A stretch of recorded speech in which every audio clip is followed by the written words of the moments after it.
As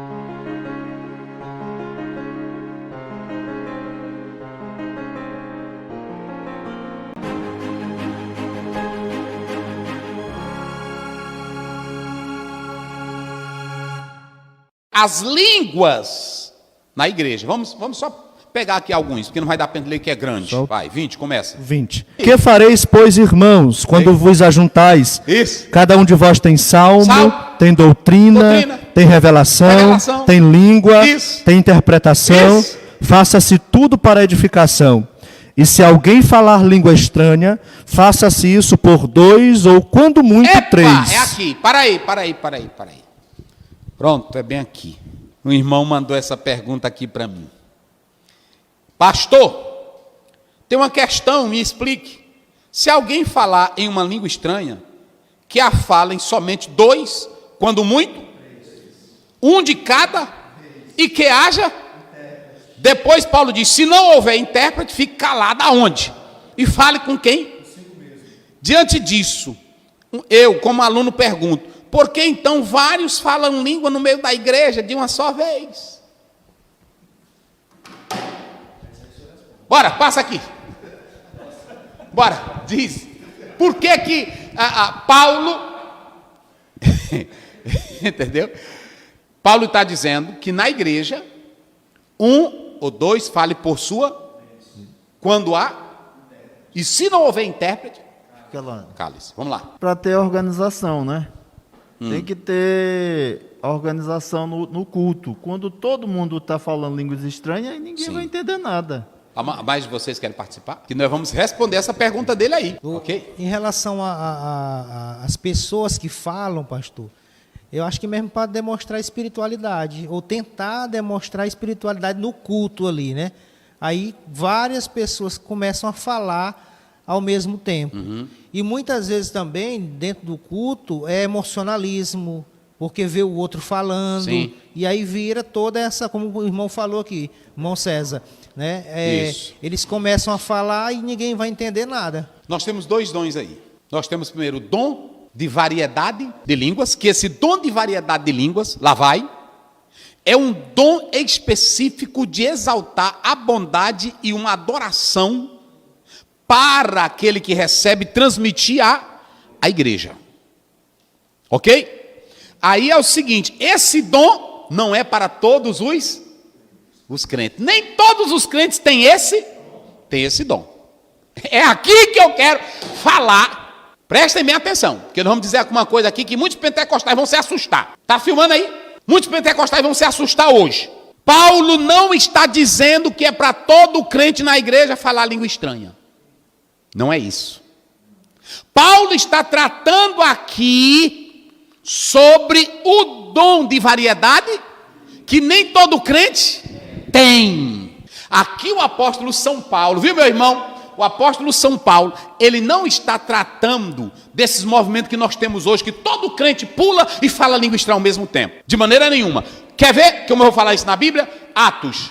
Vamos, Atos 2:4. Vamos lá. Eu sei de qual, mas eu quero que ele lê, porque é Bíblia.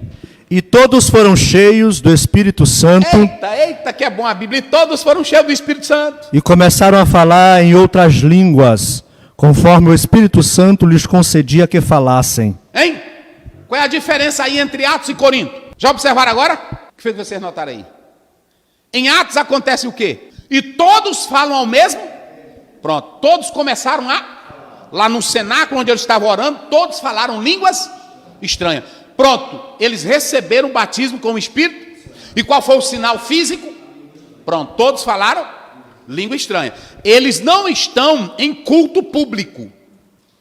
Eles estão ali para receber a promessa que Jesus prometeu. Sim ou não? Nós vamos aos cultos, é só para falar língua, é?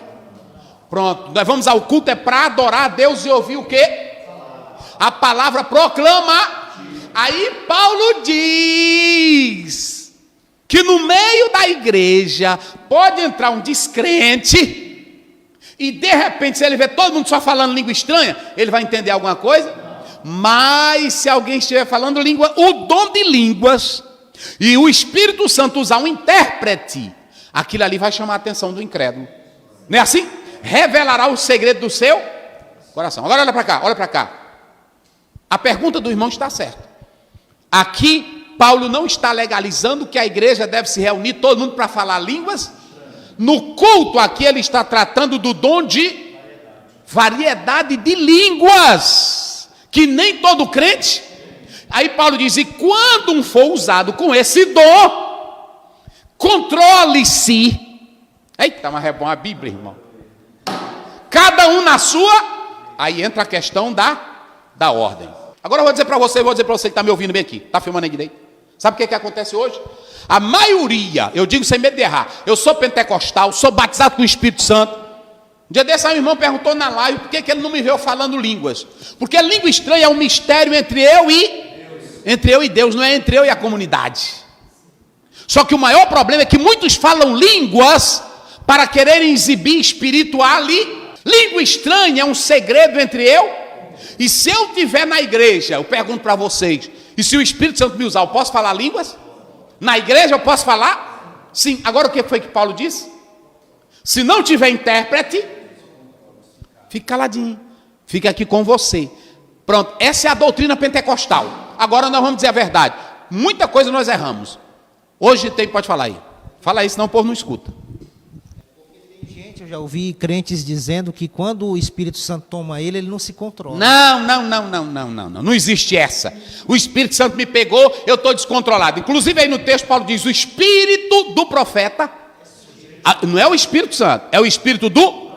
Paulo está dizendo que quando o crente é tomado por esse dom, pela variedade de língua, por língua, ele não fica de modo mecânico, perdendo a capacidade mental, a capacidade de pensar, racional, ele não fica doido. Pronto, ele recebe, e se ele recebe o dom de profecia, se ele recebe a variedade de línguas, ele vai estar em si porque ele vai entregar um recado de Deus. E naquele momento, não é mais Deus que está falando, Deus já entregou para ele. Quem está falando é o É por isso que aquela profecia precisa ser averiguada. Saiu da fonte que é Deus, e agora está no Mas esse profeta pode estar falando no emocional, pode estar falando na carne, pode estar falando pelo diabo. Então, pastor, como seria um culto pentecostal? Sabe como é que seria um culto pentecostal? O crente está na igreja para ouvir a palavra de Deus. O crente está na igreja adorando a Deus e glorificando pela sua palavra. Porque culto morto também não presta. Paulo diz, quando vocês se ajuntam, um tem visão, outro tem sonho, outro tem profecia, e outro tem o quê? Pronto. Tem salmo. Agora pronto, seja tudo com decência aí. Olha aí, culto é assim. Agora olha para cá. O salmo, a doutrina, a revelação, tudo isso aqui tem que ter a base na palavra. Não é esse negócio. Nada disso. Receba daqui, pega daqui, derruba ela aí, toca ela aqui. Isso não é culto pentecostal. Não é nada disso. E nem é essa. Porque tem irmão que na hora que pega no microfone já vai falando língua estranha. Nem sabe da igreja direito. Ele pronto, ele fica que nem panela de pressão, chiando. Que é isso, irmão? Prega o evangelho. Não é assim? A igreja pode dizer glória a Deus, o irmão pode dizer aleluia, sim ou não? Sim.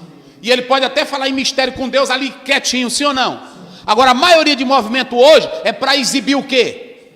Espiritualidade. Um quer dizer que fala mais língua estranha do que o outro. Pessoa dizer assim, está no culto. Um dia desse uma pessoa me assustou, eu no culto. Ei, o diabo não vale nada. Eu me assustei. Porque o diabo, irmão, a gente já sabe que ele não vale nada. Não precisa eu dizer na igreja. Primeiro, o diabo já é derrotado, sim ou não?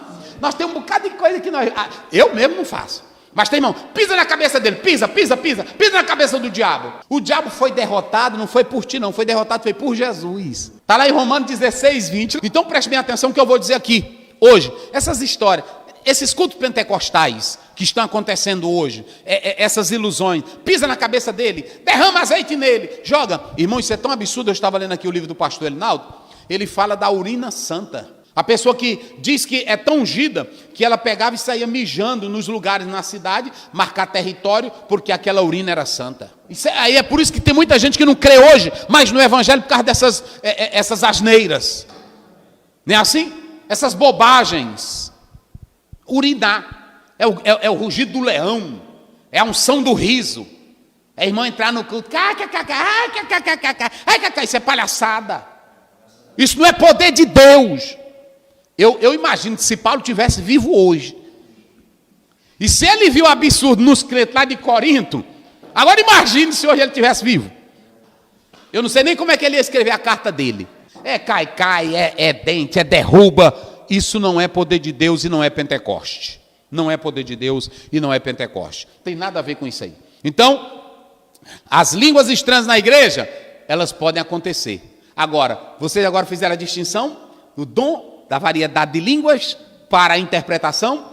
Pronto. Aqui, meu irmão, você entendeu agora, meu irmão? É que na igreja, Paulo aqui está tratando da variedade de línguas. Que essa variedade de línguas, quando elas são interpretadas, porque o irmão recebe a língua como um dom, revelando a bondade de Deus numa adoração espiritual, e de repente no culto, outra pessoa é usada com a interpretação de línguas, que é o dom de interpretar, e nesse caso, essa variedade de língua com a interpretação é uma profecia para a igreja, que a igreja deve receber para edificar.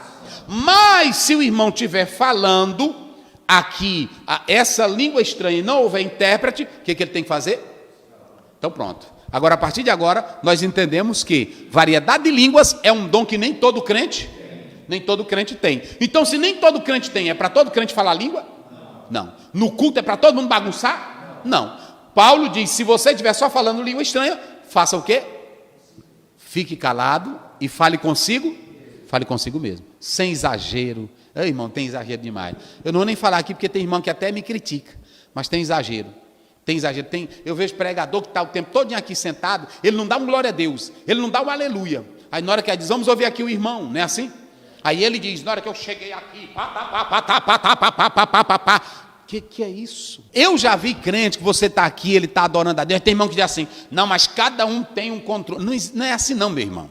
A pessoa que tem um Espírito Santo, ele não é doido, ele é sábio, e ele mantém a ordem. Então nós temos que ter esse cuidado para não virar um desequilíbrio. E Paulo diz assim, deixem de ser meninos. Está aí ou não está? Então pronto, a temática é essa daqui. Medite nisso.